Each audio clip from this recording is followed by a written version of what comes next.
नमस्कार दर्शकों, स्वागत है आप सभी का हमारे कार्यक्रम में। आप सभी मेरी इस बात से बहुत सहमत होंगे कि विज्ञान ने हमारे जीवन को बहुत प्रभावित किया है। हमारे पूरे दिन में विज्ञान से जुड़ी हुई ऐसी कितनी ही चीज़ें हैं जिन आविष्कारों ने हमारे जीवन को आसान और सुविधाजनक बनाया है। अब जब यही विज्ञान टेक्नोलॉजी के साथ मिल जाता है तो उसके आविष्कार, उसकी सुविधाएं और उससे मिलने वाले लाभ और भी ज़्यादा बढ़ जाते हैं, और यह कहलाता है बायोटेक्नोलॉजी। तो इसी बायोटेक्नोलॉजी के विषय पर बात करने के लिए आज हमारे साथ हैं doctor Syed Yawar Hussain, associate professor in head department of dental material, stem cell expert, RUHS। Sir नमस्कार, आपका बहुत बहुत स्वागत है हमारे कार्यक्रम में। और ऐसे बहुत ही बढ़िया विषय पे आज हमारे साथ आप बात करने के लिए हैं, बायोटेक्नोलॉजी जैसे विषय जिसके बारे में हो सकता है बहुत से लोग ना जानते हों। मैं चाहती हूँ आप इस पर प्रकाश डालें, लोगों को बताएं कि बायोटेक्नोलॉजी है क्या। शुक्रिया दीपाली जी, बहुत बहुत आपका इंट्रोडक्शन का, और मैं आभारी हूँ दूरदर्शन का कि उन्होंने मुझे आज अवसर दिया कि मैं इस प्रोग्राम के माध्यम से जो स्टूडेंट कम्युनिटी है, स्पेशली साइंस के स्टूडेंट हैं, उनको मैं रूबरू हो सकूँ। तो जो आपका सवाल था बायोटेक्नोलॉजी पे, तो बायोटेक्नोलॉजी में दो वर्ड हैं, हाँ जी, बायो और टेक्नोलॉजी। बिल्कुल। तो बायो को सभी जानते हैं, बायो मीन जो जीवित चीज़ें हैं दुनिया में जी, उनको हम बायो से जोड़ते हैं, मतलब बायो जहाँ लाइफ होती है। हाँ जी। तो एक बड़ा जो एक मदर सब्जेक्ट है वो है लाइफ साइंसेज, और लाइफ साइंसेज में कई ब्रांचेज हैं। अच्छा, जिसमें आता है बॉटनिकल साइंसेज, जिसमें हम प्लांट्स की, वृक्षों की और पौधों की चर्चा और करते हैं। उसकी चर्चा करते हैं, उनके संरचना और उनकी फिजियोलॉजी के बारे में पढ़ते हैं। दूसरी ब्रांच आती है एनिमल साइंस। अच्छा, एनिमल साइंस में जितने भी एनिमल्स हैं उनकी फिजियोलॉजी, एनाटॉमी, उनका स्ट्रक्चर, उनके बिहेवियर, उनका खान पान, उनके रख रखाव, सब उसमें स्टडी करते हैं, उनकी डेप्थ में स्टडी करते हैं। तीसरा आता है ये मेडिकल साइंस, अच्छा, जिसमें हम लाइफ साइंस मतलब ह्यूमन लाइफ के बारे में स्टडी करते हैं, जिसमें उनका उपचार भी आता है जी, और तरह तरह की बीमारियों का अध्ययन भी किया जाता है। अच्छा, तो ये तीन ब्रांचें कहलाती हैं लाइफ साइंसेज मिलके। अच्छा। मतलब ये एनिमल साइंस, लाइफ साइंस और एनिमल साइंस मिलके भी लाइफ साइंसेस कहलाती है। जहाँ जहाँ लाइफ है, जी, जहाँ अच्छा, जहाँ जीवन है, जी, वहाँ तीन तरह ऑल की living things. On living things. तो लाइफ साइंस को तीन में हमने डिवाइड किया, एनिमल साइंस, प्लांट साइंस और human science. Okay, human science basically वो आता है मेडिकल साइंस, जी, जिसमें कि सीधे सीधे हम मनुष्य के बीमारियों का इलाज करते हैं, इलाज ढूंढते हैं और उस पर काम करते हैं। लेकिन बायोटेक्नोलॉजी ऐसा वर्ड है जहाँ वो जो तीनों में कॉमन है, तीनों में वो यूज किया जाता बायोटेक्नोलॉजी है। तीनों में यूज़ किया जाता है। अच्छा, तो एक ब्रॉड टर्म बायोटेक्नोलॉजी की सिर्फ इतनी कि इसमें टेक्नोलॉजी का इस्तेमाल किया जाता है। लिविंग बीइंग, जो जीवित लोग जंतु हैं, हाँ। उनको एक्सप्लॉइट करके, उनका संसाधन मान के, उनको अच्छा, लिविंग बीइंग के लिए ही, भलाई के लिए उनका इस्तेमाल होता है। अच्छा। तो दिस इज कॉल्ड, जो ये है बायोटेक्नोलॉजी है। और किस तरह से इसमें टेक्नोलॉजी का यूज होता है? कैसी टेक्नोलॉजीज एग्जैक्टली? टेक्नोलॉजी से हम शुरुआत करें तो सूक्ष्म जीव जो होते हैं, माइक्रोब्स होते हैं, इसमें वायरस हैं, बैक्टीरिया हैं, वो तो एक पहली कड़ी है जीवन की। और वो बढ़ते बढ़ते जो ब्लू व्हेल है, सबसे बड़ा जीवित जानवर, जीवित लिविंग बीइंग है ऑन ये इस दुनिया में, इस पृथ्वी पर, वो ब्लू व्हेल है। तो छोटे एक सूक्ष्म जीव से लेकर बड़े जीव तक, जो भी उसको हम एक टेक्नोलॉजी कहें या तकनीक कहें, जिससे कि उसके हम फ़ायदा उठाकर उससे मिलने वाला कोई भी फायदा हम जो मनुष्य के लिए यूज कर सकें, लिविंग थिंग के लिए हम किसी लिविंग बीइंग के लिए, जी, लिविंग बीइंग के जरिए, जीवित जंतु के जरिए, जीवित जो भी उसमें माइक्रोब कहें या बड़ा जीवित जानवर कहें, उसकी भलाई के लिए ही इसका प्रयोग किया जा सकता है। तो उस टेक्निक को ही हम बायोटेक्नोलॉजी कहते हैं। ये बहुत ही अच्छा विषय है और मुझे लगता है विज्ञान के संकाय के, खासतौर से विज्ञान संकाय के लोगों के लिए, बच्चों के लिए ये विषय जो है आगे भविष्य में राहें खोलता होगा। बिल्कुल बिल्कुल खुलते, बहुत इसके अवसर हैं, एवेन्यूज़ हैं जी। तो उस पर अगर हम बात करें तो जो बच्चे बायोलॉजी लेते हैं 10th के बाद, अच्छा, जिनके पास 11 से लेकर 12 तक बायोलॉजी है स्पेशली, तो उनके लिए बहुत इंपॉर्टेंट हो जाता है कि क्या क्या एवेन्यूज़ हैं आगे। अच्छा, हाँ, क्योंकि बहुत हर बच्चा अगर जो मेडिकल में नहीं जाता है, किसी और फील्ड में नहीं जा रहा है, तो वो कैसे बायोटेक्नोलॉजी में होने वाले करियर तक पहुंच सकता है? उसके लिए दो ऑप्शन आते हैं। अगर उसके पास 12th में बायोलॉजी के साथ मैथ्स भी है, अच्छा, तो वो जा सकता है इंजीनियरिंग की तरफ। जी, वो कहलाती है बीटेक इन बायोटेक्नोलॉजी। ओके, तो उसमें वो बायो इंजीनियर बनता है, अच्छा, तो बायोटेक्नोलॉजिस्ट बनता है। वो 4 साल की डिग्री होती है। जी, एक ऑप्शन तो ये है, पहला ऑप्शन है। दूसरा ऑप्शन ये है कि वो बीएससी करे, सिंपल बीएससी करे बायोटेक्नोलॉजी के अंदर, बीएससी मतलब बायोलॉजी के साथ। जी, तो उसमें फिर उनको एमएससी करनी पड़ेगी। एमएससी के बाद उनके पास दो ऑप्शन होते हैं। अच्छा, कि अगर वो जॉब चाहते हैं, जॉब के अवसर भी होते हैं उनको फार्मास्यूटिकल इंडस्ट्रीज़ में और बायोटेक्नोलॉजी की इंडस्ट्रीज़ हैं, वो एमएससी के बाद वो अपना नौकरी कर सकते हैं। लेकिन अगर उनको आगे बढ़ना है और भी, तो फिर एक डिग्री बचती है पीएचडी, जो कि अल्टीमेट डिग्री है जी। उसमें फिर वो जो 5 साल का 4 से 5 साल का टाइम होता है, अच्छा, उसमें वो फिर वो लोग अनुसंधान को सीखते हैं, रिसर्च को सीखते रिसर्च हैं। प्रोसेस पे जाते हैं और रिसर्च ही ऐसा चीज़ है जो बायोटेक्नोलॉजी को आगे जाके ले आगे जा जाकर सकता है, ले इसमें जा नए सकता है, इन्वेंशंस उसको हो आप सकते इस्तेमाल हैं। कर सकते हैं और बायोटेक्नोलॉजी के ही अवसर लेकर आप आगे बढ़ सकते हैं उसमें। तो उसमें मैं आपने डिस्कस करूंगा कि कैसे बढ़ ये सकते जो है हैं। ये कोर्सेज अवेलेबल होते हैं, कोर्सेज बीएससी हो अवेलेबल गया, है, बीटेक बिल्कुल। हो गया, जैसे इसके मैंने आपको अलावा बताया कि बीटेक है फॉर एग्जांपल, जी, जितने भी आईआईटीज़ हैं हाँ जी, और जितने भी एनआईटीज़ हैं गवर्नमेंट के, जैसे हमारे यहाँ एमएनआईटी है जयपुर में, बिल्कुल, इस तरह के हर स्टेट में नेशनल इंस्टीट्यूट ऑफ टेक्नोलॉजी है, सब जगह, तकरीबन सभी जगह बायोटेक्नोलॉजी है। हर जगह बीटेक, बायोटेक्नोलॉजी पढ़ाई बिल्कुल, जाती है। बीटेक भी है, एमटेक भी है और पीएचडी भी है। बस 12th में विज्ञान संकाय वाले बच्चों को 12th के बाद इसके लिए ऑप्ट करना है, इसके करियर ऑप्शन दो ऑप्शन उनके पास रहते हैं, या तो वो बीटेक करें अगर मैथ्स है उनके पास, बच्चे दोनों लेते हैं 12th में, और अगर बायो है तो फिर एक ही ऑप्शन है कि वो बीएससी करें और फिर एमएससी करें, फिर उसके बाद फिर पीएचडी करें। हाँ, इसमें कैसे कौन कौन से अच्छे इंस्टीट्यूट्स जो हैं इसके अंदर जो अवेलेबल है, प्रेफरेबली अगर हम गवर्नमेंट इंस्टीट्यूट्स की बात करें जो इसके लिए अवेलेबल और अच्छा बायोटेक्नोलॉजी कोर्स अवेलेबल कराते हो? जी हाँ, बिल्कुल। कई गवर्नमेंट के प्रीमियर इंस्टीट्यूट्स हैं जी, और तकरीबन सभी स्टेट में, जैसे फॉर एग्जांपल जेएनयू है, जवाहरलाल नेहरू यूनिवर्सिटी है, जी, दिल्ली यूनिवर्सिटी है, जामिया मिलिया है, ये तो यूनिवर्सिटीज़ हैं जहाँ सब जगह बायोटेक है। अच्छा, और वो लोग बायोटेक में बीएससी कर सकते हैं, उसके बाद एमएससी कर सकते हैं जी, और फिर पीएचडी भी कर सकते हैं। अच्छा, और जैसे मैंने बताया आपको कि जिनके पास बीएससी के बाद एमएससी की डिग्री है, तो वो लोग भी एक एग्ज़ाम क्वालिफाई करके आईआईटीज़ में भी अपना पीएचडी या रिसर्च कर सकते हैं, आगे डिग्री बढ़ ले सकते हैं इसके वहाँ से। अंदर। तो उनके लिए दोनों ऑप्शन है बाद वालों के लिए। इन कोर्सेज को करने के बाद में, क्योंकि जैसे बायोटेक्नोलॉजी है, हो सकता है हर कोई विज्ञान विषय से जुड़ा हुआ बच्चा इसके बारे में ना जानता हो, किस तरह का इसमें स्कोप होता है, किस तरह की जॉब करने के अवसर प्राप्त होते हैं और कैसे कार्य इसमें करने पड़ते हैं पढ़ाई खत्म करने के उपरांत? पढ़ाई अगर हम समझें कि अगर उसने पीएचडी डिग्री हासिल की है तो एवेन्यूज़ उसके बहुत ज़्यादा बढ़ जाते हैं। अच्छा, सबसे ज़्यादा स्कोप मिल जाता है? स्कोप है पीएचडी के बाद साइंस में, क्योंकि रिसर्च में जितने भी जॉब्स हैं वो फॉर एग्जांपल फार्मास्यूटिकल इंडस्ट्रीज़ हैं, बायोटेक इंडस्ट्रीज़ हैं, और सबसे अच्छा स्कोप मेडिकल बायोटेक्नोलॉजी में आता है कि जहाँ वो वैक्सीन बना सकते हैं, अच्छा, वैक्सीन बना सकते हैं जी, और इम्यूनोलॉजी की ड्रग्स होती हैं जी, जो कई कैंसर में और कोविड में भी काफ़ी कारगर साबित हुई। तो ये सब ड्रग्स और जो इतनी भी टेक्नोलॉजी है जो भी इस्तेमाल होती है डायग्नोसिस में, बीमारियों के उसके रिसर्च में, सबके लिए तो सबके लिए उनको एवेन्यूज़ खुल जाते हैं, देश में भी और देश से बाहर भी। तो वो अच्छा, विदेश जाके भी और पढ़ाई भी कर अच्छा सकते हैं। पढ़ाई कर सकते हैं, हाँ, अपने अवसर ढूंढ सकते हैं। विदेश में इसका स्कोप जैसे यूएस है, जर्मनी है, यूरोप है, वहाँ जापान है, वहाँ बहुत अच्छी लैब्स हैं जहाँ नोबेल लॉरिएट काम करते हैं। अच्छा, तो उनको उनके साथ काम करने का अवसर मिलता है अगर वो विदेश जाना चाहें। नई तकनीकी मिल जाती है, नई नई तकनीक और उनको एडवांस मिल नया जाता है। एक्सपोजर भी मिल जाता है और शायद। देश में फिर वो आके देश को हेल्प कर देश सकते को हैं, हेल्प हाँ, करते हैं। राष्ट्र के नहीं, कई निर्माण लोग- में योगदान कई कर लोग सकते आए, मैं भी वापस आया है। अच्छा। तो वो आने से एक तो उनको और एवेन्यूज़ मिलते हैं हाँ। कुछ और अच्छा करने के लिए देश के लिए। ये आपकी इसी अपना- बातचीत से मेरे मन में ये ख्याल भी आया कि आपको बायोटेक्नोलॉजी जैसे विषय में जिस समय में आप पढ़ाई कर रहे होंगे, तो ऐसे में आपको बायोटेक्नोलॉजी करने की प्रेरणा कहाँ से मिली, कहाँ से ख्याल आया कि मैं ये अलग से हटके इस विषय पे अनुसंधान करूँ और इसमें आगे बढ़ूँ? अब मैं जहाँ तक मुझे याद है, मैं एक अखबार पढ़ रहा था उन दिनों, हाँ, तो कैंसर की कोई नई ड्रग, नई दवा मार्केट में आई थी, तो मैं सोचता था कि ये जो ड्रग है, ये जो वो ऐसी बीमारी है इसका कोई इलाज नहीं है। अच्छा, तो ये जो ड्रग, वो पेप्टाइड थे उन दिनों, मुझे याद है पेप्टाइड ड्रग कहलाती थी वो। अच्छा, तो मैं तो 12th मैंने तब किया ही था, थोड़ा सा आइडिया था कि ये इम्यूनोलॉजी क्या होती है, हाँ, और ड्रग्स एंड मेडिसिन के बारे में जानकारी थी। हाँ, लेकिन इम्यूनोलॉजी वर्ड मेरे वर्ड समझ में नहीं आता है कि क्या होता है। इम्यून तो मैंने सुना है कि कुछ वैक्सीन बनती हैं, एंटीबॉडी थोड़ी बहुत पढ़ते हैं 12th क्लास में।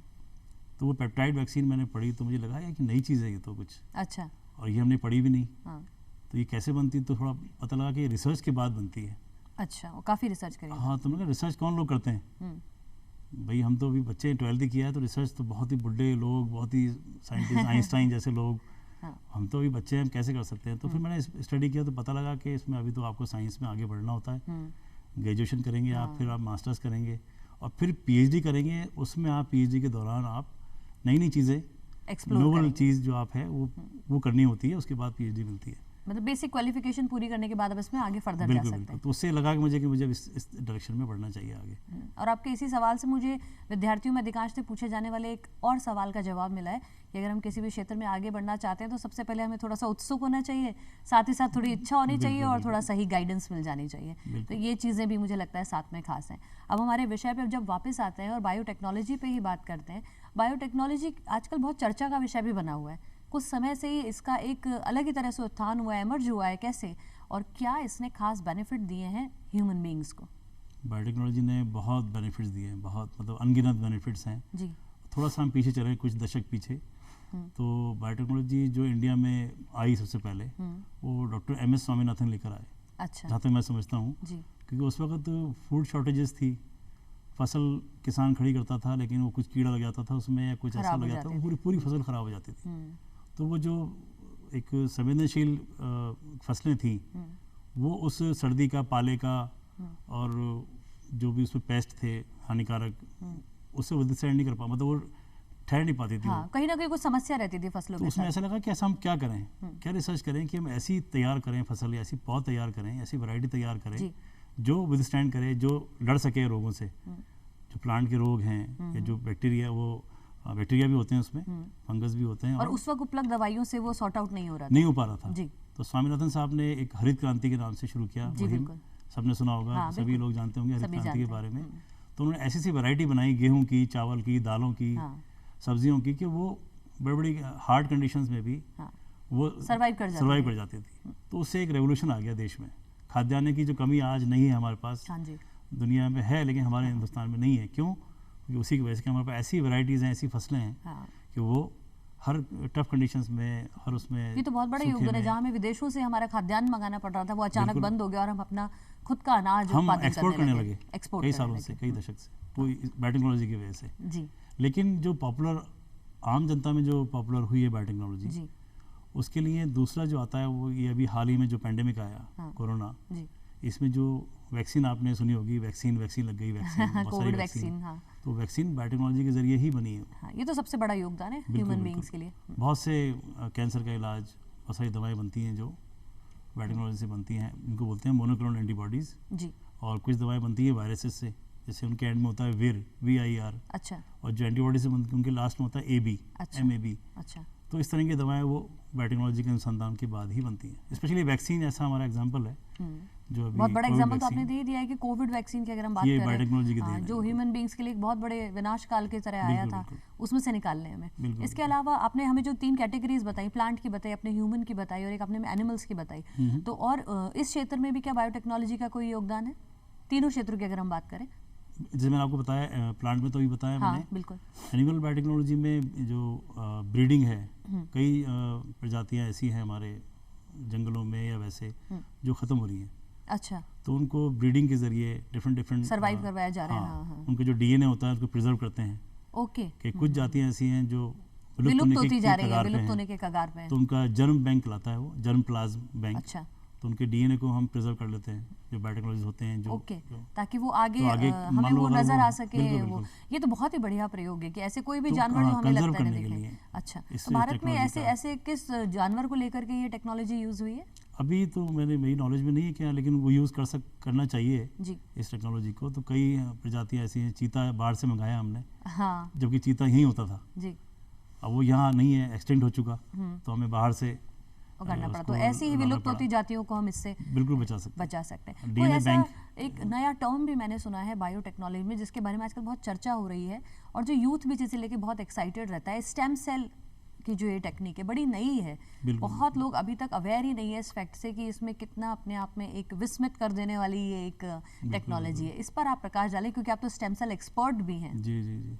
स्टेम सेल एक, मैं तो मानूंगा कि एक देन है, विज्ञान की जीवन को देन है। और स्टेम सेल कोई नई चीज़ नहीं है जी। बॉडी में पर ऑलरेडी। भारत में तो अभी कुछ समय से इसकी चर्चा हो रही है। हाँ, रिसर्च अभी कुछ साल से हो रही है भारत में, लेकिन स्टेम सेल जो अपने आप में एक कोशिका ही होती है, जी। कोई नई चीज़ नहीं है, बॉडी में हमारे होती है।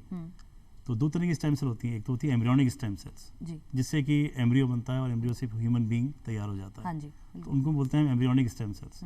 दूसरी होती हैं अडल्ट स्टेम सेल्स या शरीर की स्टेम सेल्स। जैसे हमारे कोई घाव लगा, मान लीजिए हाथ में कट लगा, तो आप देखते हैं कि वो 2 से 3 दिन या 5 दिन में वो जख्म अपने आप भर जाता है, स्वतः ही भर जाता है। तो वो कैसे बढ़ता है?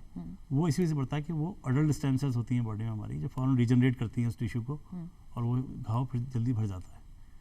इन्हीं स्टेम सेल्स को अगर हम प्रिजर्व करें या लैब में उनको इंस्ट्रक्शन दें, तो वो जैसा ऑर्गन चाहें वो ऑर्गन बना सकती हैं। अच्छा, बिल्कुल। एम्ब्रियोनिक स्टेम सेल में तो ये गुण होता ही है, लेकिन कुछ एथिकल कंसर्न है, कुछ एथिकल इश्यूज हैं, इसकी वजह से हम इस पर काम करना रेस्ट्रिक्टेड है। मतलब कुछ मानदंडों को आपका ध्यान रखना बिल्कुल, पड़ता मानदंड हमें देखने पड़ते हैं। तो उस पर रिसर्च अभी बहुत स्ट्रिंजेंट प्रोसेस के बाद, बहुत ही सख्त उसका प्रोसेस है, उसके बाद परमिशन मिलती है जी, उसके बाद शुरू करते हैं। लेकिन अडल्ट स्टेम सेल जो हैं, उनको हम एथिकल एक कमेटी होती है, उसके थ्रू अप्रूवल लेकर काम शुरू कर सकते हैं। कैसे प्रिजर्व किया जाता है और इसकी क्या कंडीशंस होती हैं, और किन बीमारियों में स्टेम सेल अभी सबसे ज़्यादा काम आ रहा है? स्टेम सेल की जो थेरेपी है वो कई बीमारियों में एप्लीकेबल है। डायबिटीज़ से लेकर स्पाइनल कॉर्ड इंजरी से लेकर अंधेपन का इलाज है उसमें जो करने की कोशिश कर रहे हैं, लेकिन सब ये अभी ट्रायल फेस में है जी। क्योंकि जितना ज़्यादा हम ट्रायल करेंगे उतना ही हमें उसका रिजल्ट मिलेगा। तो भारत में अभी शुरुआत है कुछ सालों से कि ट्रायल इसके हो रहे हैं और अच्छे परिणाम भी आ रहे हैं, लेकिन जितना ज़्यादा काम बाहर हो रहा है अभी, वो अगर डेटा हम देखें तो आने वाले कुछ सालों में काफ़ी कुछ हम बीमारियों का इलाज इसी से सफलतापूर्वक कर पाएंगे। हम ऑर्गन बना पाएंगे लैब में। अच्छा। स्टेम सेल से ही।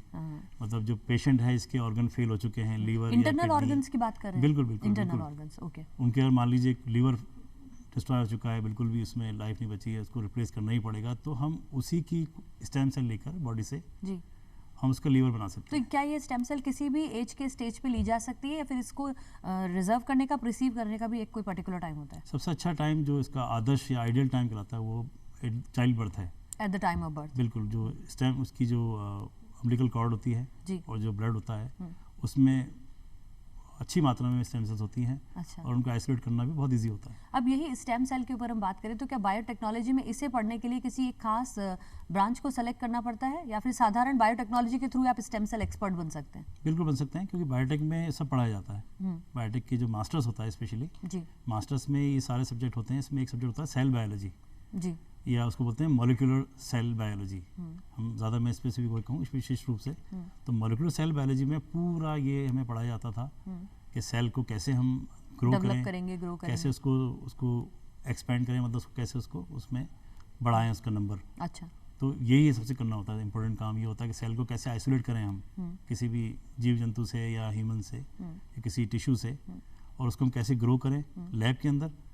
और अगर ग्रोथ हम बहुत सक्सेसफुल या सफलतापूर्वक कर लेते हैं जी, तो एक आशंका और एक उम्मीद ये बनती है कि हम इसको एक ऑर्गन भी बना सकते हैं जी। तो वो लैब में कोशिकाओं को ग्रो करना, खासतौर से ह्यूमन की जी, ये थोड़ा सा एक टफ काम होता है जी, जिसमें बहुत अच्छी एक्सपर्टीज चाहिए होती है। तो बायोटेक्नोलॉजी में वो सिखाया जाता है, लेकिन जब तक वो आगे पीएचडी नहीं करेंगे उस पर्टिकुलर सब्जेक्ट में, मॉलिक्यूलर सेल बायोलॉजी में, तब तक वो उनको वो डेप्थ नहीं मिलेगी सब्जेक्ट, मतलब उस चरम पर नहीं पहुंच पाएंगे उस शिक्षा के। बिल्कुल, बिल्कुल। मतलब आपके बायोटेक्नोलॉजी में अगर बच्चे को एक्सपर्टीज चाहिए तो उसके लिए पीएचडी उसका किसी भी फील्ड से वो लेके करें, पीएचडी उसका करना, ताकि वो अनुसंधान कुछ साल उसको मिलेंगे किसी एक नोबल टॉपिक के ऊपर। अच्छा। कि आपको ये टॉपिक दिया हमने कि ये पर्टिकुलर स्टेम सेल है या ये कोशिका है, ये डिवीजन कैसे करती है और किन किन कारकों का उस डिवीजन पर या उसके सेल की जो 2 से 4, 4 से 8 बनती है, उन कारकों का क्या रोल है, तो उसी पर एक पीएचडी करेंगे तो उनको सब कुछ पढ़ना पड़ेगा, सारा क्षेत्र उनको कवर करना, सारा उनको पढ़ना पड़ेगा सेल बायोलॉजी के बारे में, एवरी जो उसका हर एस्पेक्ट है। वो पढ़ने के बाद उनको अपने आप इतना कॉन्फिडेंस आ जाता है कि वो किसी भी सब्जेक्ट पर अनुसंधान कर सकते हैं। अच्छा, मतलब इसमें एक खास तौर पे बात निकल के आ रही है कि अगर आप इस क्षेत्र की पढ़ाई शुरू कर रहे हैं तो इस बात का ध्यान रखें कि उसे बीच में ना छोड़े, पूरा पीएचडी तक ले जाएं, कंप्लीट करें, तभी आप इसके मैक्सिमम बेनिफिट बायोटेक्नोलॉजी के हम ले सकते हैं। बिल्कुल, बिल्कुल, बिल्कुल। कई जगहों पर ऐसा भी लगता है, या जब हम पढ़ने लगते हैं बायोटेक्नोलॉजी के बारे में, तो एक भ्रम सा भी मैं कह सकती हूँ, लेकिन एक भ्रम सा ऐसा विद्यमान है कि एमबीबीएस और बायोटेक्नोलॉजी में कहीं ना कहीं कुछ सिमिलैरिटी है। क्या ऐसा है कि ये कुछ समान से विषय हैं और इनकी पढ़ाई भी समान है? नहीं, पढ़ाई समान तो नहीं है, लेकिन एक जो बड़ा विषय है वो एक ही है, लाइफ साइंसेज। लाइफ साइंस का ही पार्ट बायोटेक्नोलॉजी है, लाइफ साइंस का ही पार्ट मेडिकल साइंस है। मेडिकल साइंस में हम सिर्फ और सिर्फ ह्यूमन, इंसान के, मनुष्य के शरीर को पढ़ रहे हैं, शरीर को और शरीर से जुड़ी बीमारियों को और उनके इलाज को पढ़ते हैं। लेकिन बायोटेक्नोलॉजी ऐसा ब्रॉड है काफ़ी, इसमें मेडिकल बायोटेक्नोलॉजी भी आती है और एनिमल बायोटेक्नोलॉजी भी आती है जी। तो जिसने बायोटेक्नोलॉजी लिया है सब्जेक्ट वो दोनों पढ़ता है। अच्छा, उसने उसके उसको सब्जेक्ट साइंस भी पढ़ना है, उसको टेक्नोलॉजी भी पढ़ना है, साइंस के दोनों जो बेसिक सब्जेक्ट होते हैं मेडिकल साइंस के या बायोलॉजिकल साइंस के, जैसे फॉर एग्जांपल बायोकेमिस्ट्री है, बायोकेमिस्ट्री बैकबोन एक सब्जेक्ट है। अच्छा, तो वो बायोकेमिस्ट्री एनिमल बायोकेमिस्ट्री भी होती है और ह्यूमन बायोकेमिस्ट्री भी होती है।